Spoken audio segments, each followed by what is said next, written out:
এগুলো হচ্ছে আম্মার থেকে নিয়ে আসা রসুন। তো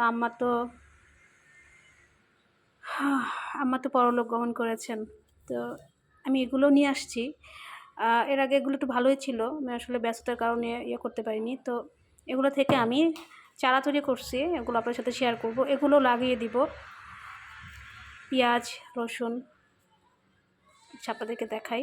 তো এই জারটাতে হচ্ছে সরিষার তেল ছিল, আমি আম্মাকে দিয়েছিলাম। তো এই জারের মধ্যে হচ্ছে আমি এই যে রসুন দিয়ে রেখেছিলাম। তো দেখেন এই নিচে অবস্থা, শেকড় হয়ে গেছে। আর এখন যেহেতু সব লাগানোর সময়, তো আমি ভাবছি এগুলো লাগিয়ে দেবো। যেন মাটি রেডি করা হচ্ছে। এখানে অনেকগুলো, মানে এগুলো সব কোয়া ছুটিয়ে এক একটা আলাদা করে লাগাতে হবে। এটা হচ্ছে রসুনটা। আমি পেঁয়াজটাও লাগিয়েছি, ওটা আপনাদের সাথে শেয়ার করছি। এটা হচ্ছে পেঁয়াজটা, এখানে 3টা পেঁয়াজ আছে। এই দেখেন কত শিকড় হয়েছে,